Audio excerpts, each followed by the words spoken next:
सगळ्या श्रोत्यांना नमस्कार. विचार मंथन उमरेड. आताच मी सावळे सरांकडे बसलो होतो आणि विस्तृत चर्चा आम्ही तिथे केल्या की विचार मंथन हा मंच स्थापन करण्यामागे काय पार्श्वभूमी आहे. तेव्हा मी खरं तर भारावून गेलो आहे की अशा पद्धतीचं एक ग्रुप एखाद्या शहरामध्ये होऊन त्याद्वारा वेगवेगळ्या प्रबोधनात्मक कार्यक्रम, साहित्यविषयक कार्यक्रम, संस्कृतीविषयक कार्यक्रम घेतला जाते ही फार मोठी गोष्ट आहे. शहराचं एक खरंच वैभव आहे, हे आपण पहिल्यांदा लक्षात घेतलं पाहिजे. म्हणून मी सगळ्यात पहिल्यांदा विचार मंथनच्या सगळ्या सभासदांचे मनपूर्वक कौतुक करतो. आणि या मालिकेमध्ये विचार मंथननी युद्ध न संपणारे हे आमचे मित्र डॉक्टर प्रशांत राऊत उर्फ वेणू प्रशांत यांच्या दीर्घ कवितेवरतीचं एक चर्चासत्र इथे ठेवलेलं आहे आणि एक चांगला पायंडा पाडण्याचा प्रयत्न केला आहे की साहित्यकृती एखाद्या चर्चेसाठी निवडायची, पण ती निवडतानाही काही त्याचे निकष असले पाहिजे की ती साहित्यकृती समूहासाठी आहे की व्यक्तीसाठी आहे की रंजनवादी आहे की ती प्रबोधनवादी आहे. ही निवड ही अत्यंत चोखंदळपणे करणारी ही संस्था आहे अशी मला वाटते. त्यामुळे या चर्चासत्राचं आयोजन करणं अत्यंत महत्त्वाचं होतं आणि आज त्यांनी केलं, त्याबद्दल त्यांची पण मी अभिनंदन करतोय. या चर्चासत्राचे अध्यक्ष सन्माननीय शरद आटे सर,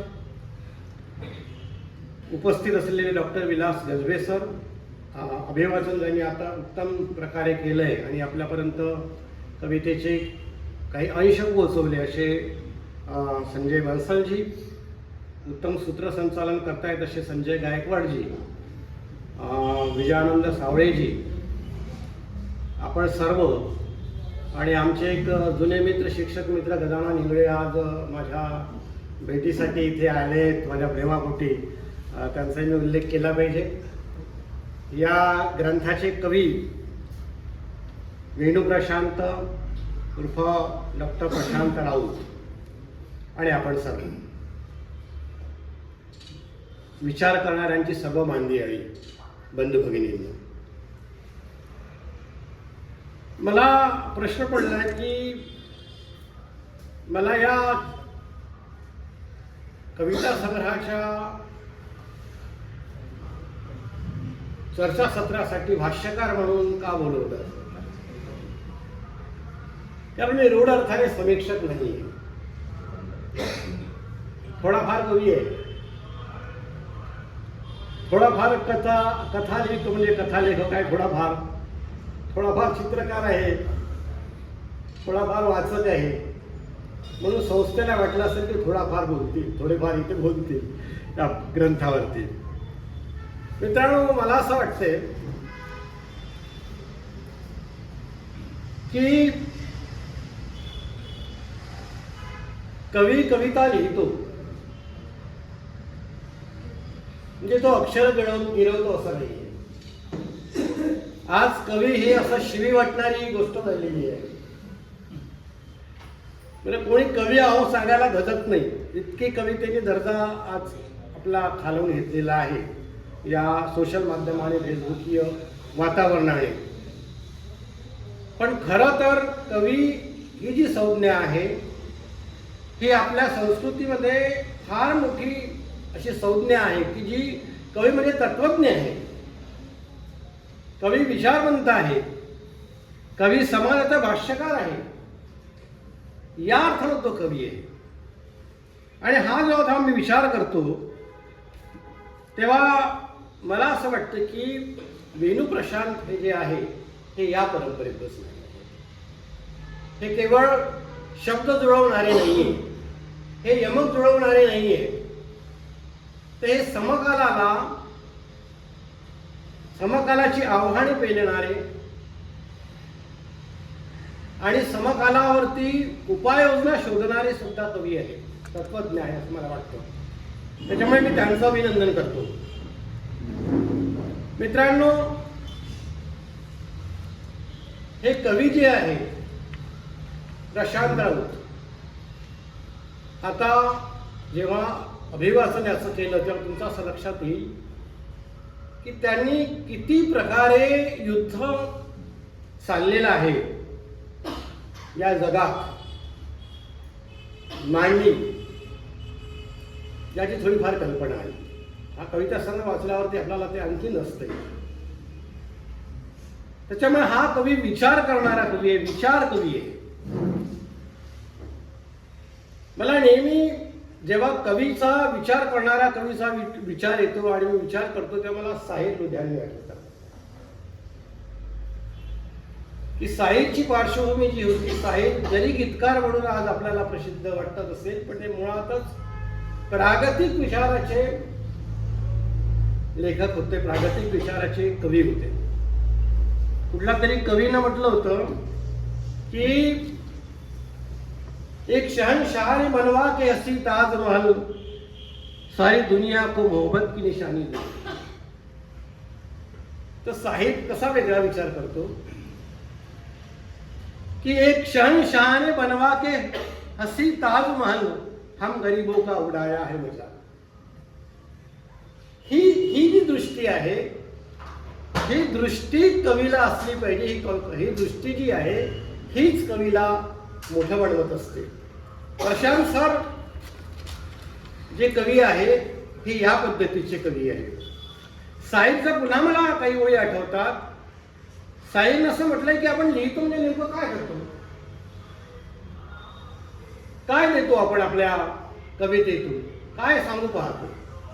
लिहिणं म्हणजे काहीतरी सांगू पाहणं, काहीतरी अभिव्यक्त करणं. आणि आता त्या अभिव्यक्तीवरही आजकाल किती बंधने यायला लागली या काळामध्ये, हा स्वतंत्र विषय आहे. पण कलावंत कवी हा काहीतरी सांगू पाहतो, कारण तो काळाचा पुढचा विचार करत असतो आणि समाजात जे चाललं असतं, समाजाने त्या कवीला जे दिलेलं असतं तोच ते त्यांना देत असतो. साहिब असं म्हणतात कि दुनिया ने तजुर्बात हवादिश्क शक्ल में, दुनिया ने तजुर्बा ने हवादिश्क शक्ल में जो कुछ मुझे दिया है लौटा रहा हूं. जे समाजाने तुम्हाला दिलंय, ज्या पीडा दिल्या आहेत, ज्या वेदना दिलेल्या आहेत, जे काही तुम्हाला दिलंय, कवी तेच तर सांगतोय. अशकों ने जो पाया है, गीतों ने जो दिया है, इस भर भी सुना है की जमाने को गिला है, साहिब म्हणतो. तर या वंशातले हे कवी आहेत प्रशांत वेणुप्रशांत डॉक्टर राऊत.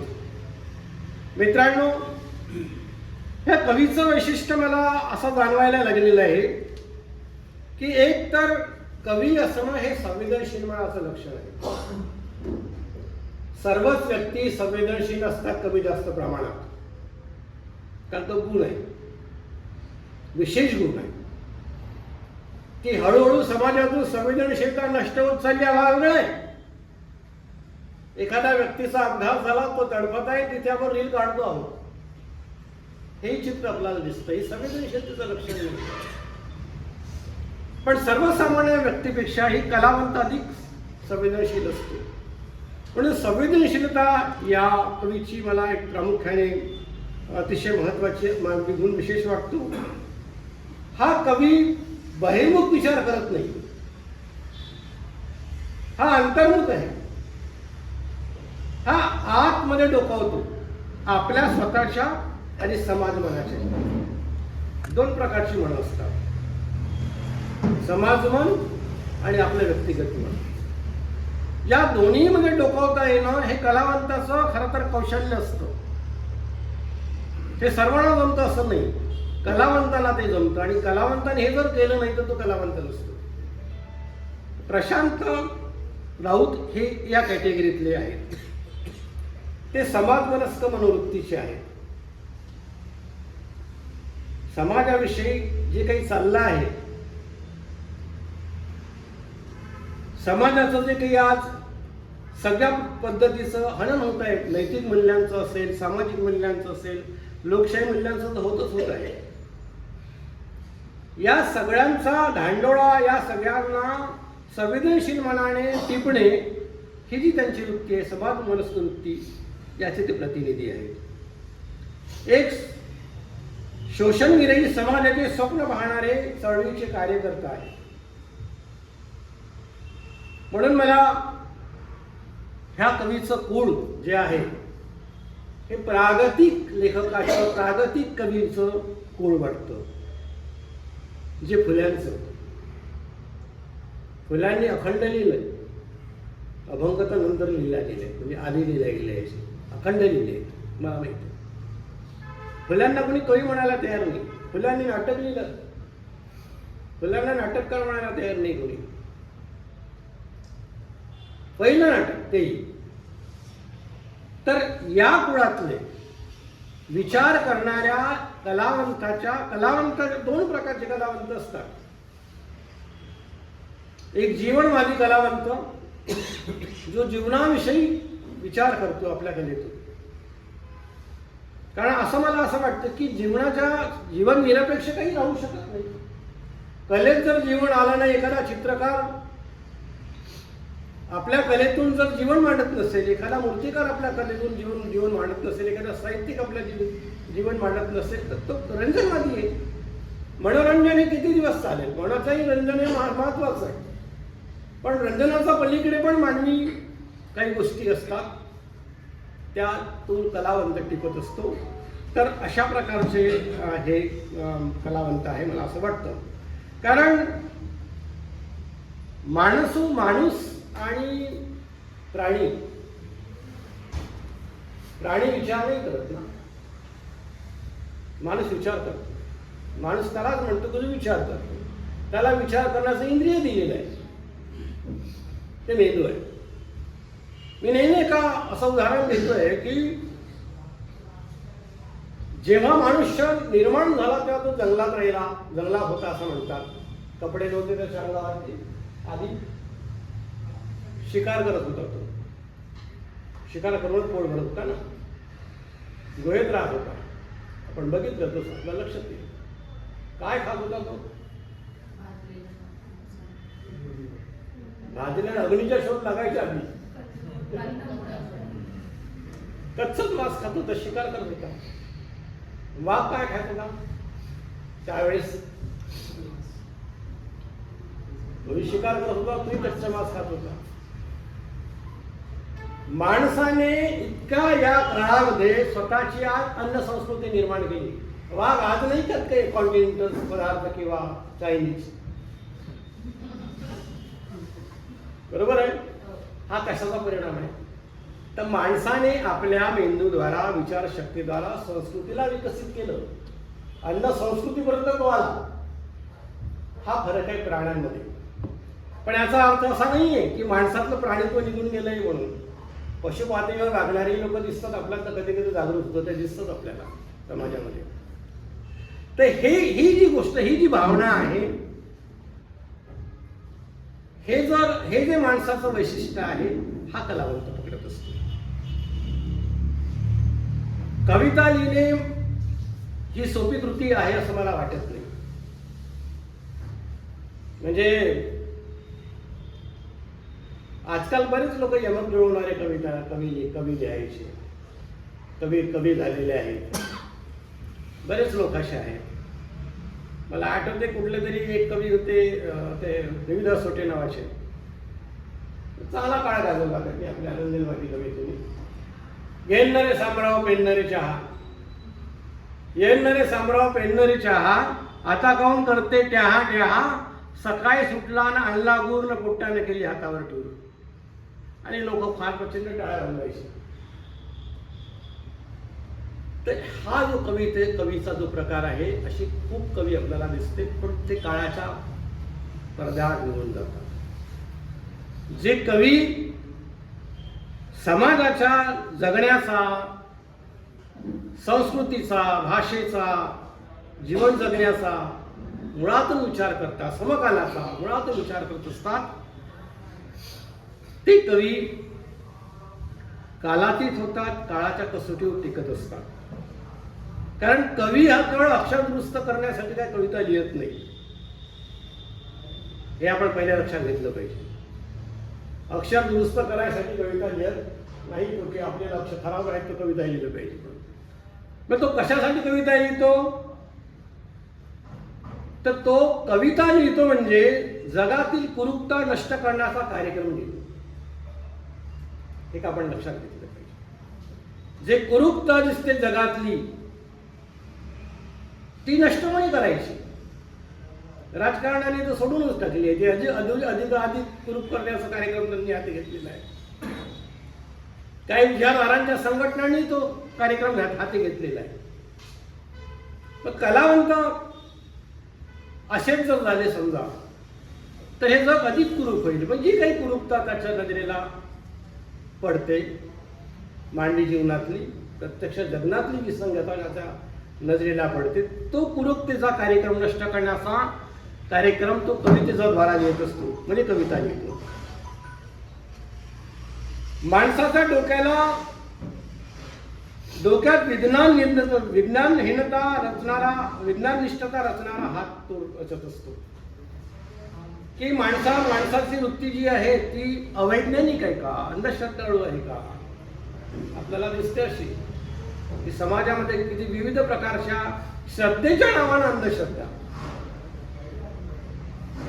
पोथ्यांवर श्रद्धा, एखाद्या व्यक्तीवर इतक्या मोठ्या प्रकारची श्रद्धा, भक्तांची पैदाइश, बरोबर आहे की हे अलीकडे आपल्याला मोठ्या प्रमाणात होताना दिसते.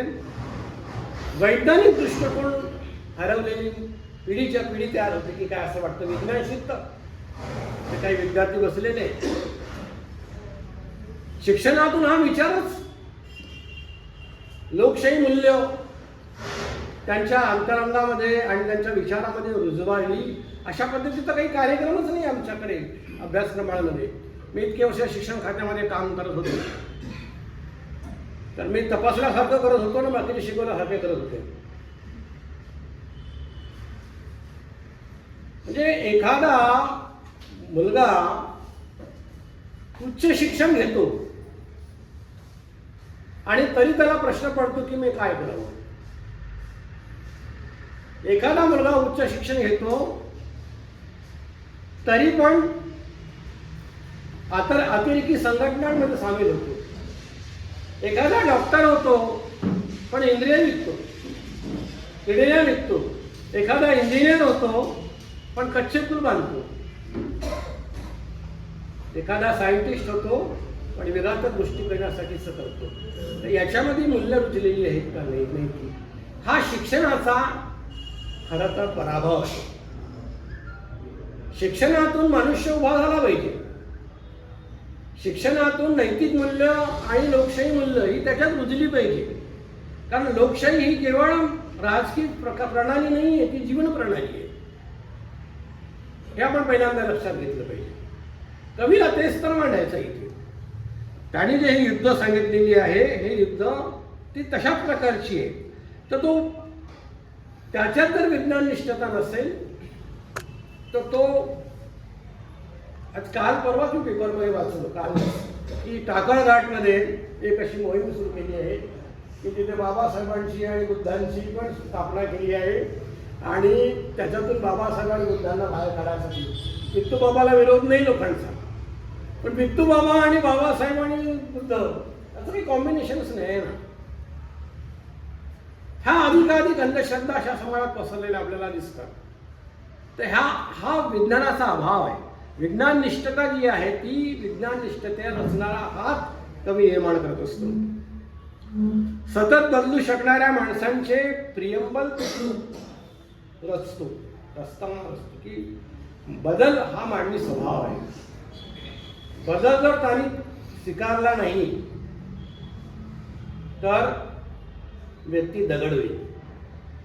पुष्कळदा असं म्हणतोय की हजारो वर्ष दगड उन्हात असतात, त्याची झीज होत राहते नैसर्गिकरित्या, पण त्याला आकार येतो का? नाही. त्याला आकार द्यायसाठी कोणीतरी शिल्पकारच व्हावा लागतो. आपलंही तसंच झालंय. आपणही अशीच वाळत घातलेली दगडांसारखी आहोत की आपलं शिल्प घडत नाहीये, उत्तम माणूसही घडत नाहीये. मग हे काम कोणाचं आहे? हे काम विचार करणाऱ्या लोकांचं काम आहे, हे कलावंताचं काम आहे, हे संस्कृती रक्षकांचं काम आहे, हे शिक्षणाचं काम आहे. आणि ह्या साऱ्या गोष्टी शिक्षणातून झाल्या पाहिजे असं मला वाटतं. शिक्षण म्हणजे केवळ पोथ्या शिकवणे नव्हे, नेमलेला अभ्यासक्रम. माझा नेहमी आक्षेप राहिलेला आहे आणि इतके वर्ष शिक्षण खात्यामध्ये काम केलेलं आहे. कॉलेजमध्ये ते काम होत नाही, शाळांमध्ये ते काम होत नाही, प्री प्राथमिक शाळांमध्ये काम होत नाही, कुठेही होत नाही. मला शाळा कधीही आवडली नाही. कारण खरं शिक्षण हे शाळेच्या बाहेरच होत असतं. एका जणाने विचारलं की तुम्ही काय वाचता? त्याने सांगितलं काही नाही वाचलं. कारण तुम्ही मग वाचत नाही म्हणजे मग रामायण वाचलं का? नाही वाचलं. मग तुम्ही महाभारत वाचलं का? नाही वाचलं. तरी तुम्ही म्हणता की वाचलं. मग काय वाचलं? त्याने सांगितलं मी माणूस वाचतो. माणूस वाचण्याचं काम शिक्षण करतं. माणूस वाचायला शिकवण्याचं काम शिक्षण करतं. दुर्दैवाने हे होत नाही. आणि म्हणून आपल्याला असं दिसतं की वेणू प्रशांत सारखे लोक आपल्या कवितेतून हे दुखणं म्हणतात. हे एक युद्ध आहे.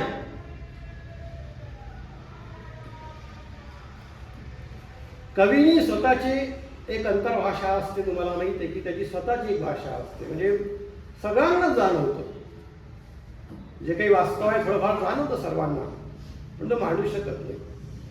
कलावंत ह्या कलात्मक पातळीवरती ते वास्तव म्हणतो, म्हणून तो वेगळा होतो इतरांपेक्षा. कलावंत हे एक महत्वाची गोष्ट आहे. आणि आपला जो परिवेश आहे, आपलं जगणं आहे, आपला सभोवतालचा जो परिसर आहे, सभोवतालचं वर्तमान आहे, सभोवताली चालणाऱ्या जो सगळ्या घटना आहे, राजकीय आर्थिक सामाजिक साऱ्या, या घटनांचा दांडोळा कवी म्हणून कलावंत घेत असतो, कवी घेत असतो. वेणू प्रशांतच्या या कविता संग्रहाकडे मी जेव्हा पाहतो तेव्हा असा विचार येतो की हा अत्यंत जिवंत मनाचा आणि अत्यंत संवेदनशील असलेला कवी आहे. कारण जिवंत असणं हे माणसाचं लक्षण आहे, कलावंताचं लक्षण आहे. कवी जर जिवंत नसेल, कलावंत जर निवंत नसेल तर कठीण काम. असं म्हटलं आहे कि आदमी मरने के बाद कुछ नहीं बोलता. आदमी मरने के बाद कुछ नहीं बोलता, आदमी मरने के बाद कुछ नहीं सोचता. आदमी मरने के बाद कुछ नहीं बोलता, आदमी मरने के बाद कुछ नहीं सोचता. कुछ नहीं सोचने से, कुछ नहीं बोलने से आदमी मर जाता है. कलावंताला स्वतःचा आतमधला माणूस आणि कलावंत आणि समाजातला माणूस आणि समाजातलं जिवंत ठेवायचं असते. म्हणून कवी या दृष्टीने विचार करतो. मी जेव्हा या कविता संग्रहाकडे पाहतोय, या कविता संग्रहाच्या निर्मिती प्रक्रियेमध्ये माझं योगदान आहे. या कविता संग्रहाचं मुखपृष्ठ मी केलेलं आहे. या कविता संग्रहामध्ये जे काही रेखाटन तुम्हाला दिसतील ते केलेले आहे, मी केलेले आहे. त्याच्यामुळे त्यावेळेसही मी कविता संग्रह दोनदा वाचला. आणि आता सावळेजींनी म्हणाले की याच्यावर भाष्य करायचं म्हटलं तर मग आणखी गांभीर्याने वाचला. त्याच्यामुळे हा कविता संग्रह आकाराने जरी लहान आहे पण अर्थाच्या दृष्टीने फार महत्वाचा आणि व्यापक असा आहे. याचं सांगणं जे आहे हे सांगणं समाजाच्या अंतर्मनापर्यंत पोहोचेल अशा पद्धतीने सांगितलेलं आहे या लहानशा कविता संग्रहातून. या कविता संग्रहाचं शीर्षक जे आहे न संपणारे युद्ध. खरं तर युद्ध ही सनातन प्रवृत्ती आहे. कोणत्या काळात माणूसाने संघर्ष केला नाही, युद्ध केलं नाही. तो आदिम काळात होता तरी त्याला अन्नासाठी निवाऱ्यासाठी संघर्ष करावाच लागत होता. मग त्याच्या टोळ्या झाल्या तर वर्चस्ववादासाठी त्याला संघर्ष करावा लागला. बरोबर आहे की संघर्ष ही सनातन प्रवृत्ती आहे, पण युद्ध ही घातक प्रवृत्ती आहे, कारण ती वर्चस्वासाठी असते. आणि आपल्याला असं दिसतं की आजच्या काळाला संघर्षाला युद्धाचं स्वरूप आलं की काय. आणि म्हणून ह्या कवीला जाणवलंय, हे अर्थवाही शीर्षक आहे, अत्यंत अर्थवाही शीर्षक आहे की न संपणारे युद्ध आहे, ते कधीच संपणार नाही का. आणि मग शेवटी कवीने असंही म्हटलेलं आहे की कधी संपेल तर जेव्हा प्रत्येक जण बुद्ध होईल. बुद्ध होणं एवढं सोपं आहे. 2000 वर्ष झाले अजूनही आपण सिद्धार्थ तथागत बुद्ध तिथं परंतु पण झाले बुद्ध अगदी अर्थ आहे बुद्ध होणं. बुद्ध काही व्यक्ती तर होतेच, पण ती एक अहर्ता, एक क्वालिफिकेशन आहे पुण्याशी. तिथंपर्यंत आपल्याला जाता आलं पाहिजे असं कोणीचं म्हणणं आहे. म्हणजे हे युद्ध कशाचं आहे तर हे न संपणारे युद्ध विविध पातळ्यावरचे आहे. जाणीवेचे नेहमीशी जाणीव आणि नेहमी माहिती तुम्हाला कॉन्शियस आणि सबकॉन्शियस. जाणीवेत एक आणि नेहमीत एक. बाबासाहेबांचं नाव घ्यायचं, फुल्यांचं नाव घ्यायचं, त्यांचे फोटो ठेवायचे, तिथे समरसता मंच चालवायचा, आपले अजिंठ्य राबवायचे. जाणीवेत एक दाखवायचं की सगळे महापुरुष आमचे, सगळे विचार आमचेच. आणि नेणिवेत मात्र आपला कार्यक्रम ठेवायचा. नेणिवेत आणि जाणीवेचं जे युद्ध आहे जे प्रत्येक व्यक्तीमध्ये असते ते युद्ध त्याच्यामध्ये आपल्याला दिसतं. दुसरा युद्ध आपल्याला असं दिसतं की परंपरा विरुद्ध आधुनिकतेचे युद्ध आपल्याला दिसते. त्याच्या पलीकडे जाऊन उत्तर आधुनिकतेचे दिसते. परंपरा ज्या आहे आपल्या जुन्या, आपण म्हणतो मी माझ्या परंपरेचा पायी होण्याची पात्रता माझ्या अंगी हवी म्हणून मी सदैव प्रयत्न करीन. हो, पण सगळ्याच परंपरा का ज्या इष्ट आहे का जरूर तुम्ही करा. अनिष्ट परंपरेला आपल्याला तोडता आलं पाहिजे. तर परंपरा ज्या आहेत, ज्या कुचक्या आहेत, ज्याचा दुर्गंध यायला लागलेल्या आहे, त्याच्या विरुद्ध नवपरंपरा, नवविचार, उत्तराधुनिक विचार, ह्या विचाराचा संघर्ष आपल्याला आज दिसतो. म्हणून आपल्याला मुठभर लोक विचार करणारे दिसतात, उत्तर आधुनिक, आधुनिक विचार करणारे, विज्ञानवादी विचार करणारे अनेक लोक मुसळलेले दिसतात आपल्याला. या सभागृहामध्ये अर्धे लोक, अर्ध्यापेक्षा जास्त लोक 40 पार केलेले, 50 पार केलेले लोक आहेत. 2-3च लोक 22 वर्षाचे दिसतात. खरं तर त्यांचा हा कार्यक्रम आहे, त्यांचा हा कार्यक्रम आहे. कारण 40 नंतर ठरलेलं असतं, सेट झालेलं असतं. विचाराचं परिवर्तन हे एका विशिष्ट वयामध्ये होणं फार महत्वाचं असतं. परंपरेला जोगाराची ताकदही युवकांमध्येच असते. आपल्यासारखे 60 पोचलेले, 50 पोचलेले हे वेल सेटल असतात. हे आपले काहीतरी मनोरंजनात्मक कार्यक्रम किंवा आपल्या याच्यासाठी काहीतरी करत राहतात. युवकांना हे महत्वाचं आहे. तर हे जे विचार आहेत युवकांच्या संबंधातले, परंपरा विरुद्ध आधुनिकचे, आणि आता उत्तर आधुनिकता जी आहे, आधुनिकत्या पलीकडे जाऊनही पोस्ट मॉडर्निझम, ज्या याच्यामध्ये अनेक गोष्टी ज्या आहेत आधुनिकतेच्याही पलीकडे जाऊन आता एआयला तुम्ही विचार केला पाहू. मी जर एआयला आज म्हटलं की मला हे टाकलं त्याच्यामध्ये आणि म्हटलं त्याला एआयला की मला वेणू प्रशांत सारखीच कविता लिहून दे, विथिन 1 मिनिट तो तुम्हाला लिहून देतो.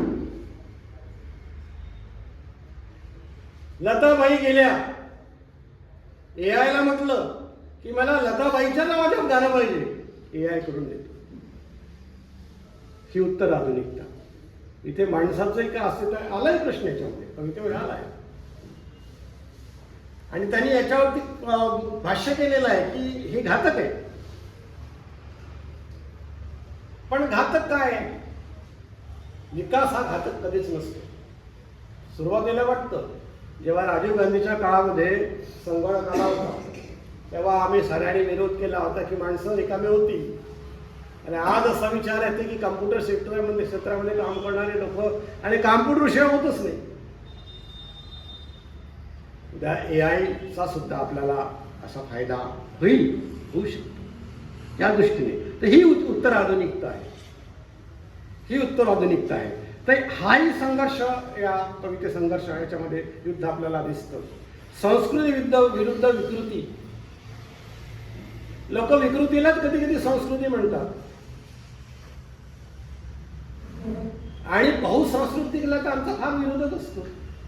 आम्हाला एकच प्रकारची संस्कृती पाहिजे असते, कुठली तरी एकच एक प्रकारचे विचार हवे असतात आम्हाला. बहुसांस्कृतिकता हे तर खरा आमचा विशेष आहे भारतीय लोकांचा. कारण आम्ही हजारो वर्षापासून सर्व जाती धर्मांचे लोक एकत्र गुणगोविंदाने नांदलेलो आहोत.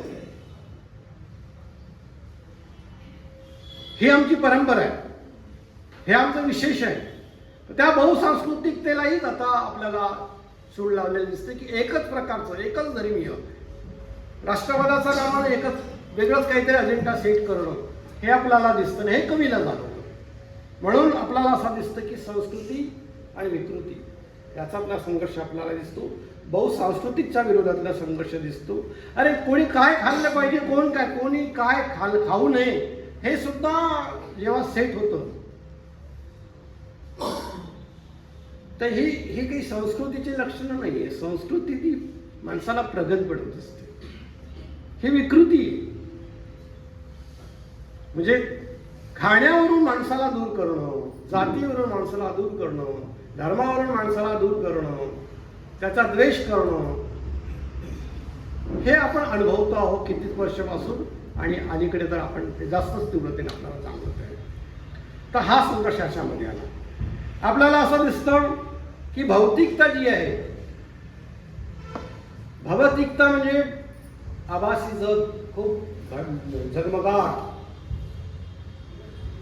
प्रत्येकाला वाटतं माझ्याकडे इतका मोठा हे पाहिजे TV 56 इंची. आपल्याकडे सगळे 56 इंची चालू आहे अलीकडे. लोकांच्या छात्या 56 इंची झालेल्या आहे. सगळं मोठं पाहिजे असते आपल्याला, सगळं चकचकीत हवं असतं आपल्याला. पण त्याच्या मागची आपलं नैसर्गिक जगणं हरवतं. काल मी माझ्या एका स्थळासाठी मुलगी पाहायला गेलो. खरं तर ह्या सगळ्या गोष्टी मला बिलकुल पटत नाही.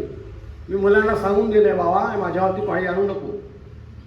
मुलगी वगैरे पाहायला जायची, तुम्ही घेऊन या, तुमच्या पद्धतीने मी आशीर्वाद देईन. कारण एवढा वेळ माझ्याजवळ नाही, हे धंदे मला जमत नाही.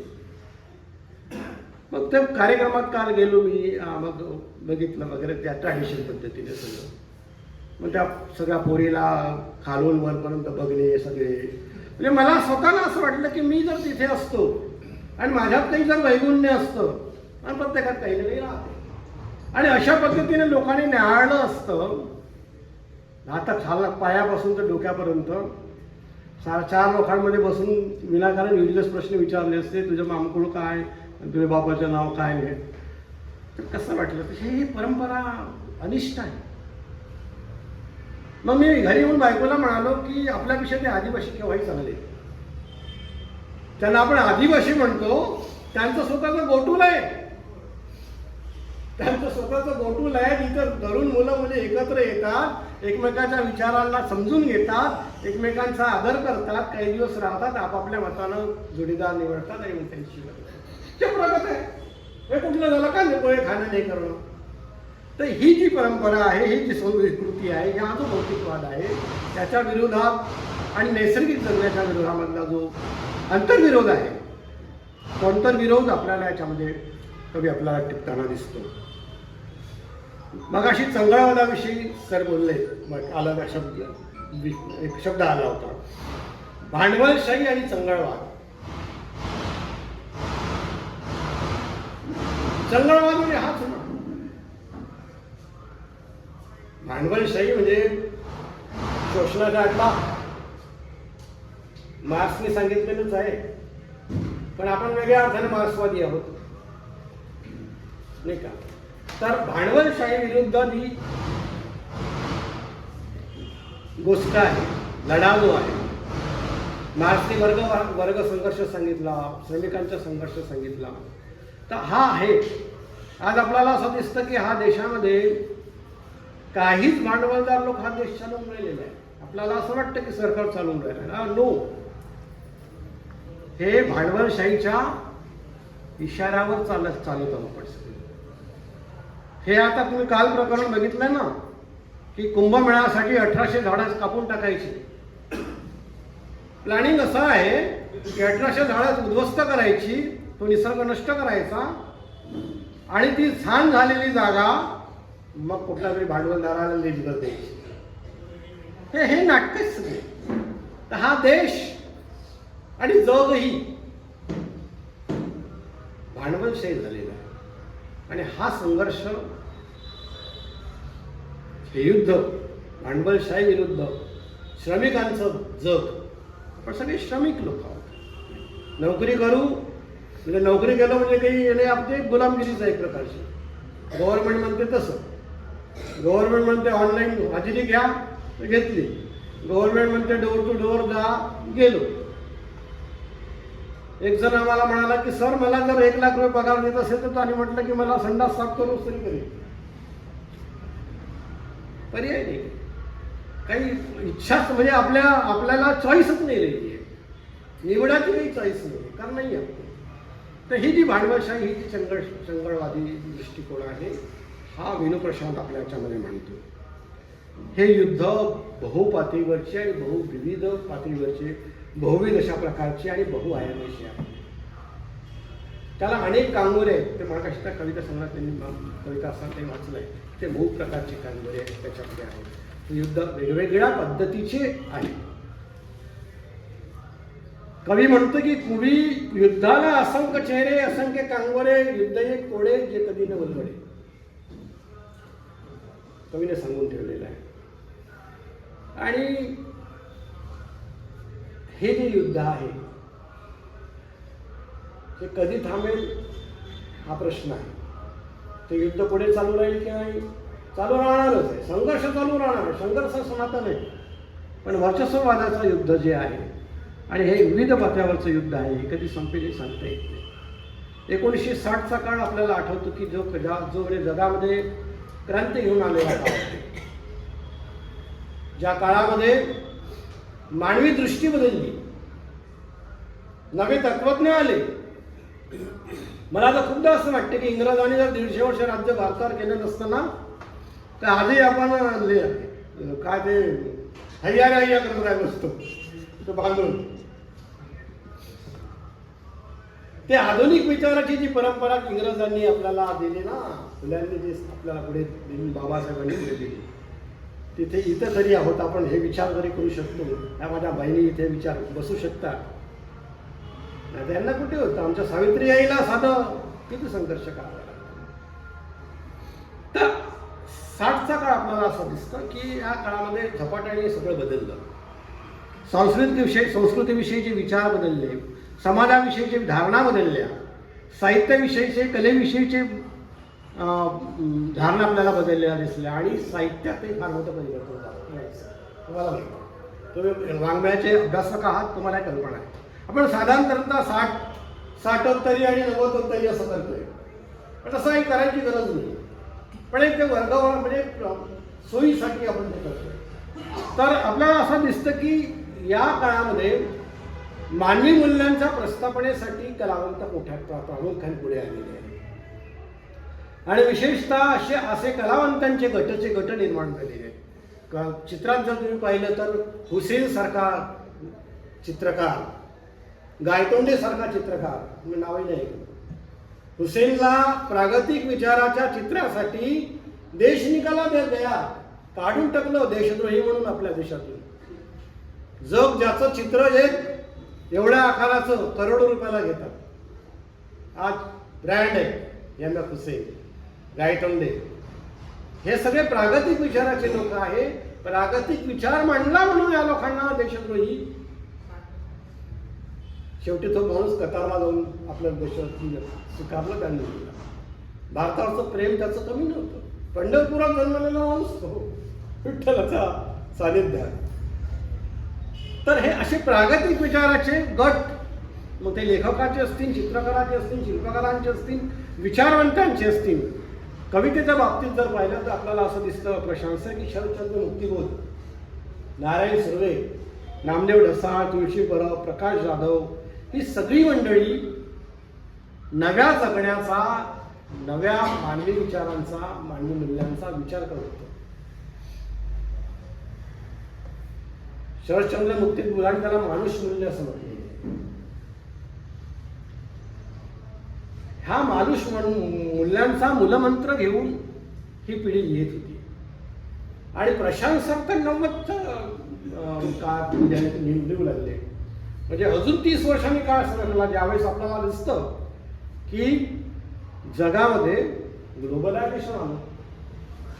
खाऊजा शब्द आहे तो, खाऊजा, खाजगीकरण, उदारीकरण आणि जागतिकीकरण, ग्लोबलायझेशन.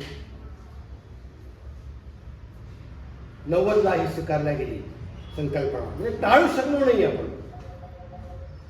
जगच हे खेळं झालं. आज कुठेही काही झालं तरी पटकन आपल्याला कळतं. कुठेही काही झालं तरी त्याचे प्रतिसाद उमटतात. बांगलादेशात उठाव झाला तरी वाढतात, त्याचे प्रतिसाद उमटतात. अमेरिकेत उमटतात, कुठे उमटतात. हे सगळे परिणाम. पण आपल्याला असं दिसतं की जागतिकीकरणाच्या प्रक्रियेमध्ये जसे इष्ट परिणाम झाले, प्रत्येक प्रक्रियेचे चांगले वाईट परिणाम होत असतात. जसे इष्ट परिणाम आपल्याला झाले तसे काही अनिष्टही परिणाम झाले. त्याच्यात महत्वाचे परिणाम आपल्याला असं दिसतं की याचा परिणाम आपल्या जगण्यावर झाला. आपलं जगणं बदललं. आपल्याकडे नातेसंबंध विच्छेद झाले. संयुक्त कुटुंब कुठे आणि विभक्त कुटुंब कुठे. आज आपल्याला दिसतं की आई सुद्धा आपल्याला जड जाते. आपण नवरा बायको, आपण नवरा बायको सुद्धा नाही, ती पण कुठेतरी काम करेल बायको, लग्नही नाही, लिव्ह इन मध्ये राहायचं. हे सगळे परिणाम आपल्याला कशाचं दिसतंय? जागतिकीकरणाचे परिणाम. माणसाचा जगण्यावर झालाय, संस्कृतीवर झालाय. तुमची जी संस्कृती होती, ओरिजिन संस्कृती, ती संस्कृती इतरांच्या संस्कृतीमध्ये आता त्याचं प्रक्रिया आहे, ते होणार. पण एवढ्या झपाट्याने बदलत गेली की आता मला वाटतं की धोतर नेसणारा माणूस क्वचितच दिसत असतो. पिढीच ते कमी झाले. नऊवारी घालणारी वेगळी दिसत असते. बरोबर आहे. संस्कृतीचे सगळे निकषही बदलले. संस्कृती बदलली, मेली की काहीच जिवंत राहत नाही, आपल्याला असं दिसतं. आणि मुख्य म्हणजे मानवी मूल्यांवर त्याचा परिणाम झाला आणि आपल्या भाषेवर. आपण आता जो स्वर लावतो की नाही की मराठी मेली तर कसं होईल, आणि मग शासन कार्यक्रम घेते मराठीचे अभिजात मराठीचे वाचली पाहिजे म्हणून त्याच्यासाठी गळे काढणं. बरोबर आहे की? तर या सगळ्यांचा विचार जो आहे करणारी जी कवीची पिढी होती नव्वदनंतरची, जागतिकीकरणाच्या इष्टतेचा आणि जागतिकीकरणाच्या अनिष्टतेचा मानवी जीवनावरती, संस्कृतीवरती, भाषेवरती, आपल्या जगण्यावरती, आपल्या नात्यांवरती काय परिणाम झाला हा विचार करणारी एक पिढी होती, कलावंताची पिढी होती. त्या पिढीचे प्रतिनिधी वेणू प्रशांत आहे असं मला या कविता संग्रहातून वाटतं. आणि हा स्वर ही पिढी पकडू लागलेली होती, ज्यात गोंधळलेपणही होतं, ज्यामध्ये सपाटीकरणही होतं. काही सरळ नाही. हे विचारधारा घ्यायची की ती विचारधारा घ्यायची. एकीकडे हे पट्टे, एकीकडे ते पट्टे, आणि मग त्याचा नाव समरस्ता होतो. हे सरवत नाही आणि तेही धरवत नाही. गोंधळ असे बरेच बघितले मी. हे सगळं जगताना आणि या क्षेत्रात बघताना मी बघितलेलं आहे. तर हा जो गोंधळ आहे, हा ही जी घुसमट आहे, ही घुसमट 90 नंतरच्या पिढीची होती, त्याचे प्रतिनिधी आपल्याला हे दिसतात. कारण प्रचंड प्रमाणामध्ये निराशा पण आली होती ना, परात्मता वगैरे, खिन्नता, युवकांच्या आत्महत्या, बेरोजगारी, अनेक प्रश्न. म्हणजे स्वातंत्र्यानंतर जी स्वप्न पाहिली होती आपण आणि उत्तर आधुनिकता येत आहे म्हणून जी स्वप्न पाहिली होती त्याचा बरोबर निराश आलेला आहे. म्हणजे मला एका शाळेच्या ओळी आठवतात की कुछ तो दुनिया के इनायत ने दिल तोड दिया. स्वातंत्र्यानंतर जे काही स्वप्न आम्ही बघितलेली होती त्या स्वप्नांचा कसा भ्रमनिराश झाला ते सांगतात कि कुछ तो दुनिया की इनायत ने दिल तोड़ दिया और कुछ तलखी हालात ने दिल तोड़ दिया. कुछ तो दुनिया की इनायत ने दिल तोड़ दिया और कुछ तलखी हालात ने दिल तोड़ दिया. हम तो समझे थे कि बरसात में बरसेगी शराब, आई बरसात तो बरसात ने दिल तोड़ दिया. म्हणजे आम्ही वाट पाहतोय का चांगल्या प्रगत भारताची, प्रगत माणसाची, आणि जेव्हा ते दिवस येतात तेव्हा आपल्याला सगळा भ्रमनिरास होतो. हा भ्रमनिरास मांडण्याचं काम कलावंत करत असतात, त्याचे प्रतिनिधी आपल्यासमोर बसलेले आहेत. हा कवी 59 पृष्ठावर म्हणतोय,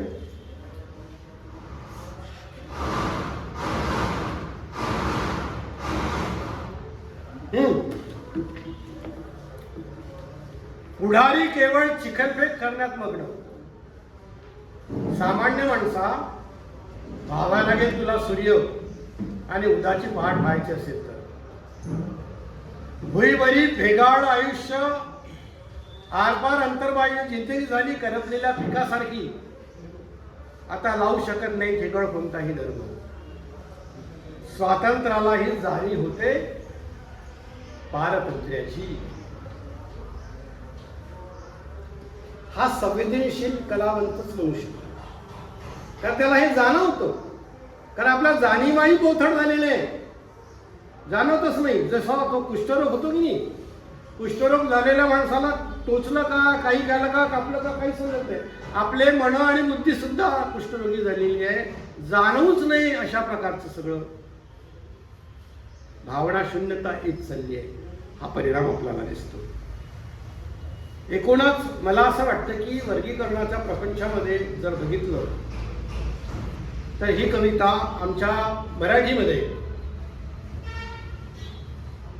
दीर्घकाव्य, महाकाव्य, पूर्वी महाकाव्य लिहिला जात, म्हणजे रामायण महाभारत ही महाकाव्य आहे आणि बाकीची पण आहे. त्यानंतर खंडकाव्य लिहिल्या जात होती, जी महाकाव्य होऊ शकली नाही ती खंडकाव्य,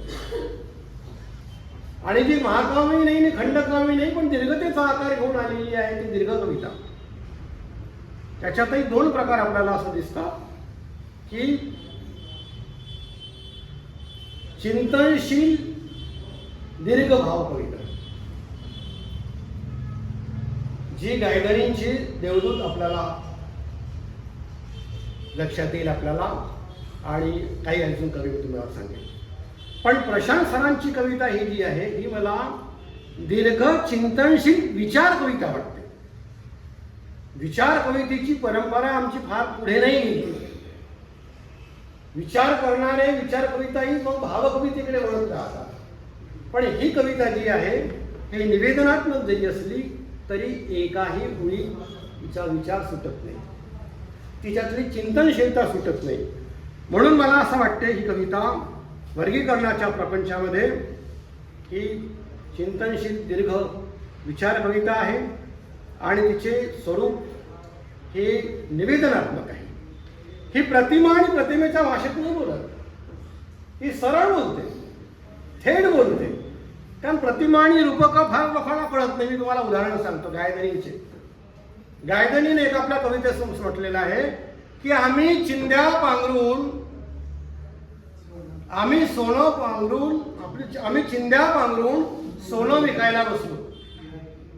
आम्ही चिंध्या पांघरून सोनं विकायला बसलो, एकही गिराईक फिरकेना.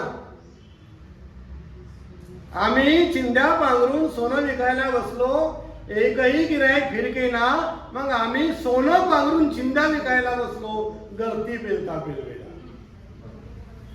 त्याच्यात त्यांनी रूप काही प्रतिमा साधली, पण त्याच्यापेक्षा त्यांनी सोपं पुन्हा ना सांगितलं जे तुम्हाला जास्त अपील होईल.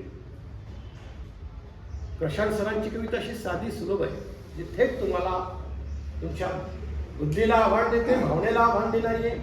गायधरी त्याच कवितेला बाबतीत तोच आशय मांडतात. पहा, म्हातारी बाई विके उच्च जडीबुटी, म्हातारी बाई विके उच्च जडीबुटी, कोणीच नाही फिरकले साध्या चौकशीसाठी. म्हातारी बाई विके उच्च जडीबुटी, कोणीच नाही फिरकले साध्या चौकशीसाठी. आणि जवानबाई विके सडका भाजीपाला आणि किडक वांग्याचा भाव दुप्पट झाला. किती सहज साध्या शब्दामध्ये जीवनाचा आशय मांडणारे हे कवी लोक असतात. प्रशांत सरांची कविता या कॅटेगरीतली आहे, की तुम्हाला डायरेक्ट कुठे क्लेश नाही देत, डायरेक्ट तुमच्या बुद्धीला आणि भावनेला आव्हान करणारी कविता आहे. हे मला महत्वाचं वाटतं. यामधलं विषय जर आपल्याला आपण पाहिले तर त्याच्यामध्ये भ्रष्ट राजकारण, व्यापारीकरण, अर्थकारण यावर कोरडी कोरणारी ही कविता आहे. सर्व प्रकारच्या विषमतेचा विरोध करणारी ही कविता आहे. आणि समता, स्वातंत्र्य, बंधुता याचा पुरस्कार करणारी ही कविता आहे. ही कविता आत्ममग्न नाही आहे, ही कविता स्वमग्न तर नाहीच आहे.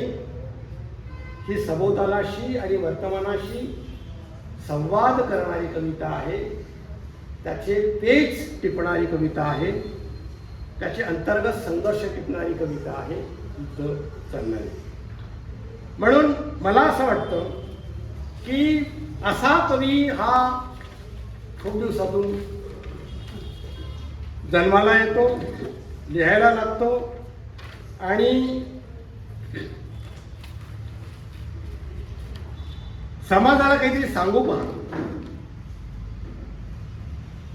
59, 60 आणि 61 पानावरती या कवीनी सगळ्या कविता संग्रहात या कवीनी सगळे प्रश्न रेटलेले आहेत. सगळं काही ऑलवेल नाही हे त्यांनी सांगितलेलं आहे. पण त्याचबरोबर कवींचं काम केवळ प्रश्न निर्माण करणे तर आहेच, पण काही सोल्युशन देणे पण आहे. निराशा जाणवते बहुतांची, हे बरोबर आहे, पण आशावादालाही कुठेतरी स्थान दिलं पाहिजे. कुठेतरी सूर्याची किरणे उगवणारच आहे ना. म्हणजे कोंबडा कितीही झाकून ठेवला बांग देणारा तरी सूर्य उगवणार आहे, हे सांगणारं काम जे आहे ते कलावंताचं आहे. कवीने फार चांगले इथे हा सांगितलं बघा.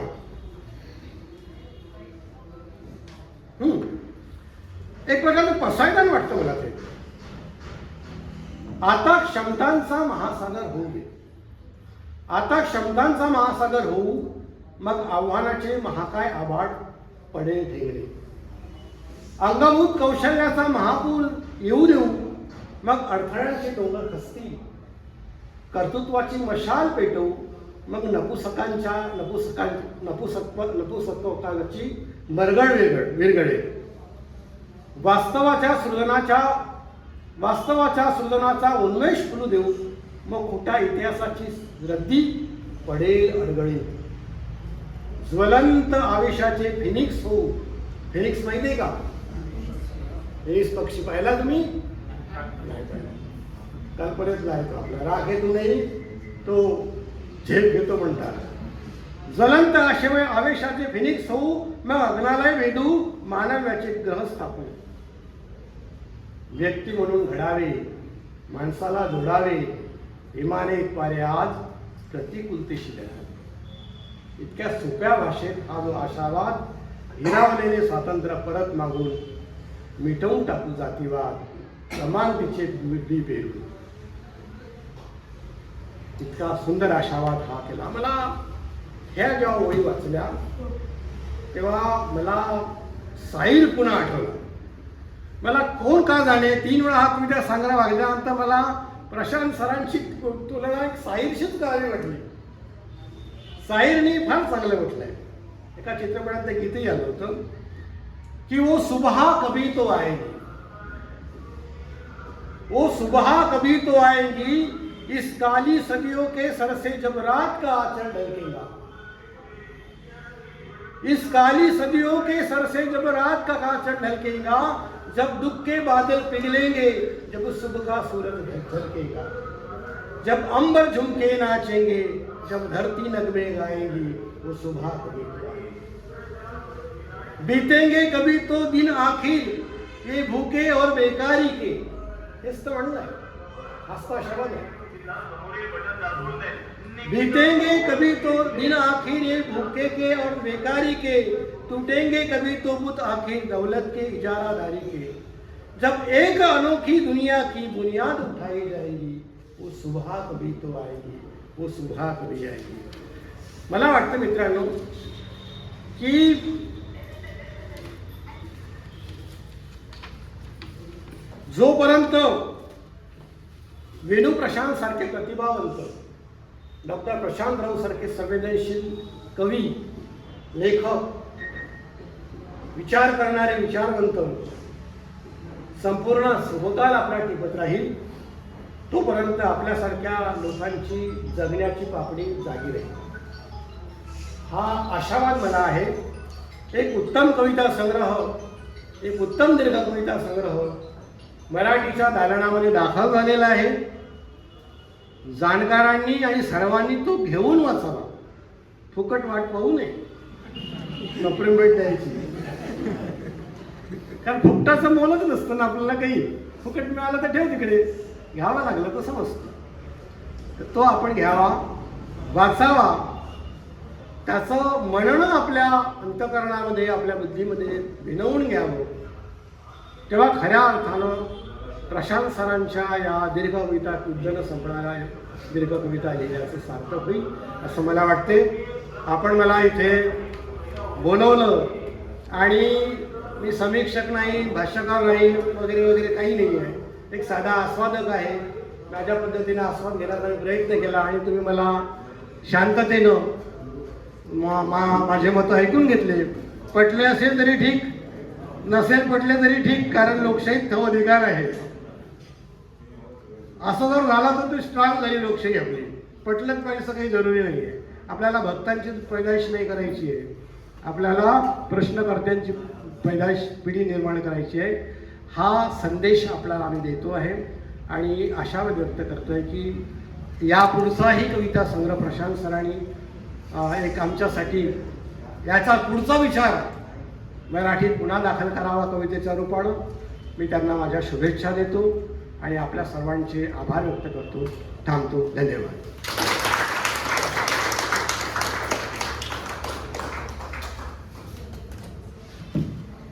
धन्यवाद.